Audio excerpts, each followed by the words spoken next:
जय जगन्नाथ शुभ सकाळ आपण मानकर दिनटी शुभमय हेउ मंगलमय हेउ मु देवाशीष पाढ़ी आपण मानक आमर Shri Gopal Krishna astrological YouTube channel को स्वागत जनाऊँगी। आज विशेष तथ्य उपस्थापन होची मे 2025 तुला राशि मासिक राशिफल। आपण माने जदि अन्य कौन भी राशि राशिफल जानापी चाहूँगी तेबे आम भिडियोर लास्ट रे वीडियो आइकन दिया जाइछि सेही वीडियो आइकन को क्लिक करी जांतु एवं अन्य जेकोसी भी राशि मासिक राशिफल देखंतु। तुला राशि जन्मित व्यक्ति विशेष मानक पाई एही मासटी शुभजनक अटे।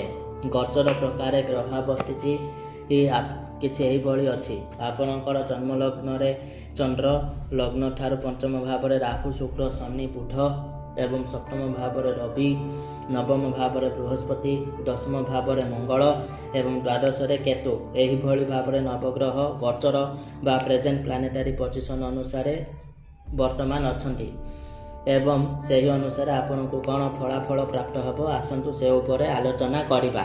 देवगुरु बृहस्पति एही मासरे आपणकर नवम भाव को आसिबे। नवम को त्रिकोण बा सर्वाधिक शुभ फल प्रदानकारी गृह बोली कुहा जाए।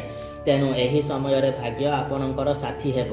आपण जहाँ चाहिए ताहा करि पारिबे। जे कौनसी भी कष्टसाध्य काम एही समय रे आरंभ करि पारिबे। धार्मिक कर्म रे अधिक ध्यान देबे। कौनसी धार्मिक स्थल भ्रमण पाई विदेश यात्रा मध्य करि पारंती। विदेश यात्रा रे शुभ फल प्राप्त हेब। पिता तथा पितृस्थानीय व्यक्तिविशेष मानक सहित सुसंपर्क स्थापन हेब। विद्या बुद्धि ज्ञानर उदय हेब। निजर प्रतिभा एवं ज्ञान पाई जनसमाज रे प्रतिष्ठा लाभ करिवे। छात्र छात्री मानक पाई एही मासटी अत्यंत शुभजनक अटे। आपण को जो टॉपिक बा जो चैप्टर अधिक कष्ट लगुछि ताकू गुरुत्वर सहित बारंबार पढ़ंतु। देखिबे पाठ पढ़ा क्षेत्र में आपण कृतित्व अर्जन करिवे। विभिन्न घात प्रतिघातर सम्मुखीन होई आपण सफलता पाइबे। अधिकरु अधिक शारीरिक परिश्रम करिवे। बहुत बिजी शेड्यूल मेंटेन करिवे। छोट भाई भौणी मानक सहित सुसंपर्क स्थापित हेब। नूतन बंधु मानक सहित मिसिबे। रहुथिबा स्थान किंबा जन्मस्थान ठारू आखपाख स्थान को बारंबार यातायात लगी रहिबो। जे माने वाणिज्य व्यवसाय करुछंती से माने वाणिज्य व्यवसाय क्षेत्र में चमत्कार भाव में शुभ फल पाइबे। आयर परिमाण वृद्धि हेब। देह सुस्थ सबल निरोग रहिबो। मासटी बहुत भलरे कटिबो। कर्म क्षेत्र में अधिक शुभ फल प्राप्त हेब। विशेषकर जे माने मिलिटारी पुलिस रसायन विभाग ट्रांसपोर्ट क्षेत्र में काम करने को चाहूँगी से माने सफलता पाइबे।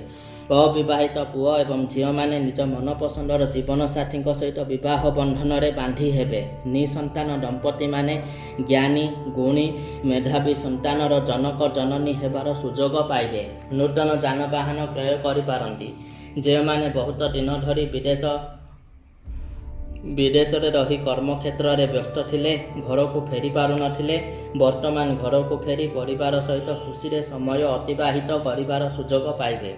मासटी भलरे जाउथिबा हेतु अन्य कौनसी भी प्रतिकार आवश्यकता नहीं। एवं ए पर्यंत जदि आपण आमर चैनल को सब्सक्राइब करि नाहंती तेबे आमर चैनल को सब्सक्राइब करंतु लाइक कमेंट दियंतु